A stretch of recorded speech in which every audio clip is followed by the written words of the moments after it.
Imagine being a place in life where you're deemed never to do anything wrong, and your mere opinion can destroy lives.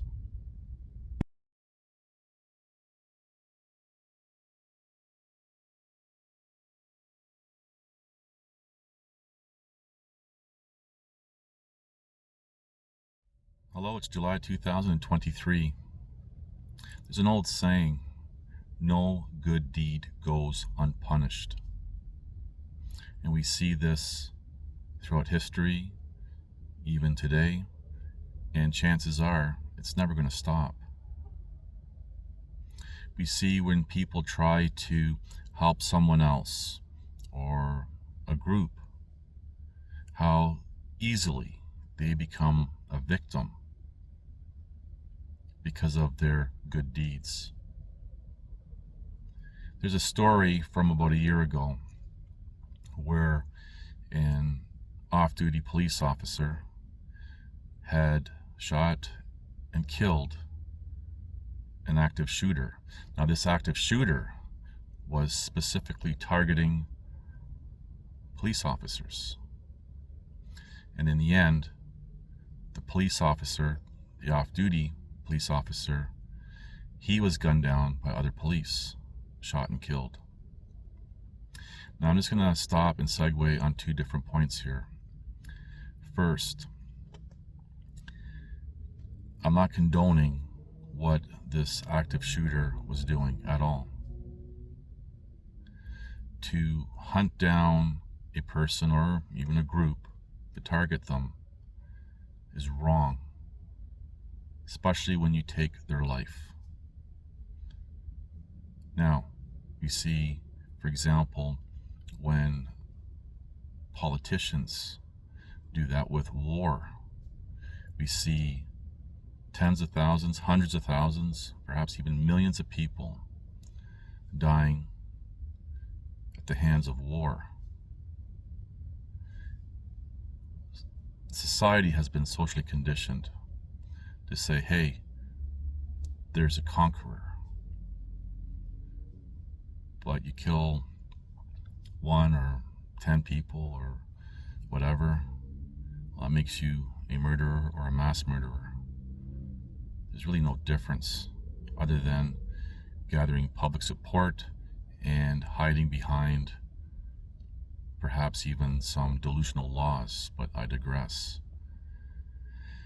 So my point with my first point is I'm not condoning it, and it's wrong. Now the second point I'd like to make, again, I'm not condoning any of this, but it does appear people are getting fed up with the double standards. Now, I've highlighted over the years how people become consumed by anything, on any topic. For example, what's been occurring in the world the past 3 years. People are becoming consumed. And when you're consumed by something, you're not thinking rationally. And you tend to see life, say on a specific topic, tunnel visioned. Now, this shooter who was killed by an off-duty police officer who was also killed, he kept watching these videos about police brutality or whatever he was watching, the negative side of policing. And I've said repeatedly over many, many years, even before the past 3 years, how there are, for example, people with videos or in groups who feed negativity, and society has this addiction to negativity or nonsense or whatever.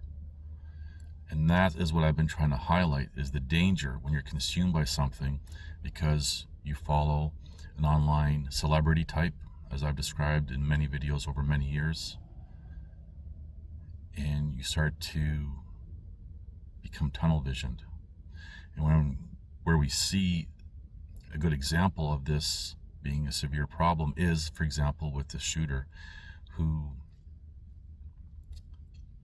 got consumed, tunnel visioned, and he thought he was, in his mind, doing the right thing. Now, history is always written by the winner. So, in his mind, he was doing the right thing. The off-duty police officer, in his mind, was doing the right thing, and the officers who shot the off-duty police officer thought they were doing the right thing. Everyone in this scenario thought they were doing the right thing. Again, I'm not condoning what the shooter did at all. But it's an example of the tension people are feeling in society with, for example, injustice by the legal system overall, which begins with police. Now, going back to the story, the officers who shot the off-duty police officer, who was, ironically, in the same police department as the officers who shot him, were found to be at no fault. They followed procedure. Now, one of the things that needs to be highlighted here is that these three officers remained in their police station watching everything unfold with the shooter, and they didn't leave, fearing for their own safety, following some sort of protocol, whatever. And I've highlighted how Supreme Court rulings are very clear. Police have no duty to protect the common person, the citizen. Their primary objective is to protect themselves, and as a descriptive, the establishment overall. Now, perhaps if these three officers had engaged the active shooter immediately, they could have resolved it, but instead it was an off-duty police officer. And it's a tragedy that this happened to the off-duty police officer. So what can be taken from this story, aside from no good deed goes unpunished, which I can relate to firsthand?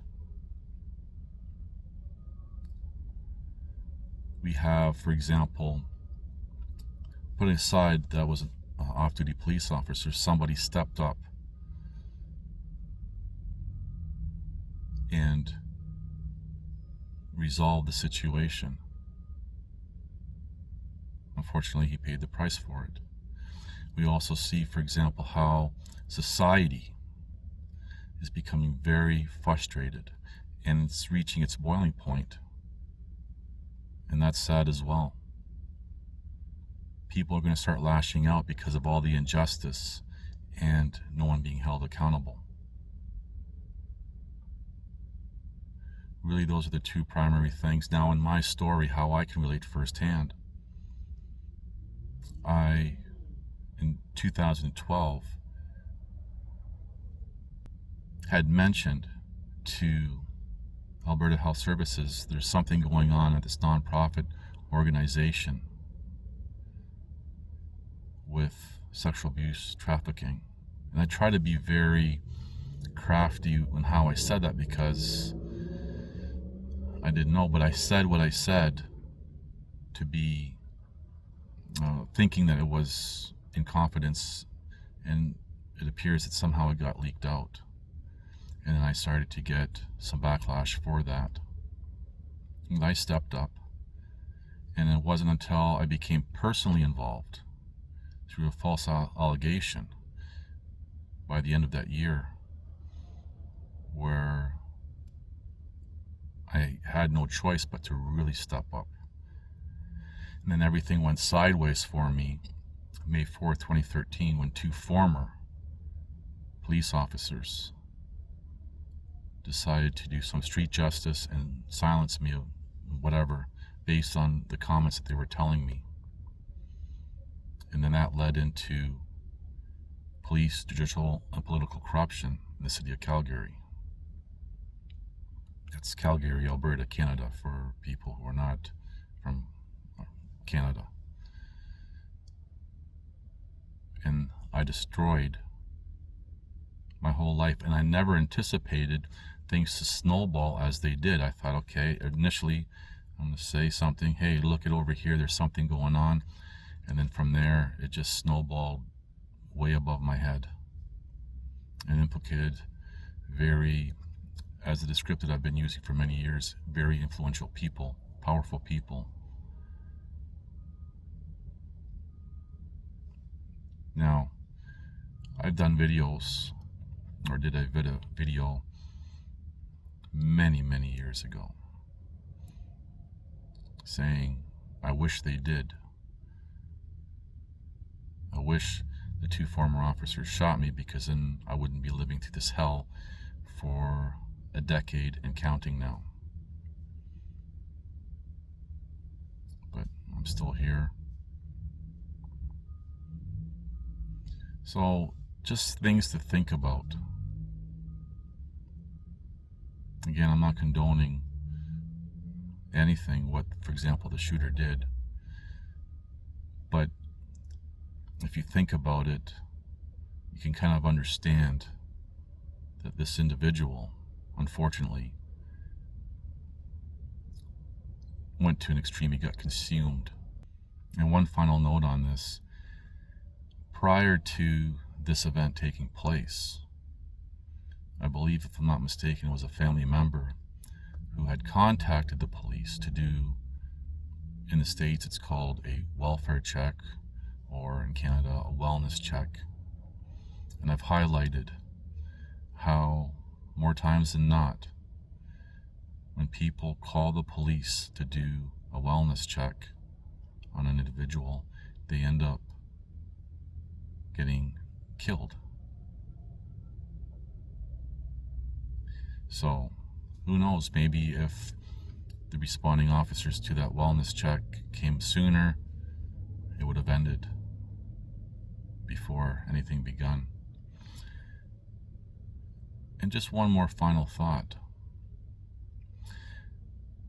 When a civilian, a commoner, goes after, hunts down authority types of any kind, police, whatever, society has been socially conditioned to just react like that's like the worst thing anyone can do.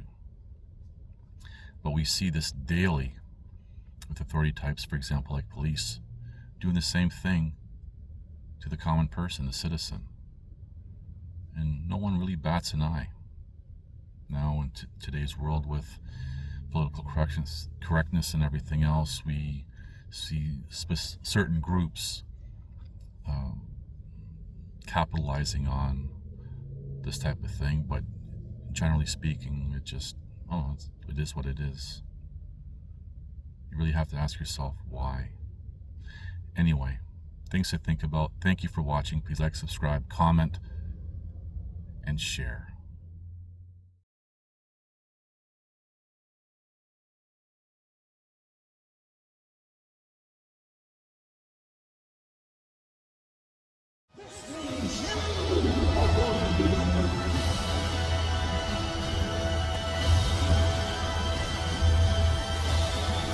Listen to this and write it down if you can't remember it. You're never going to outgrow warfare. You simply must learn to fight. I hear people say, when is it going to get easier? When you die.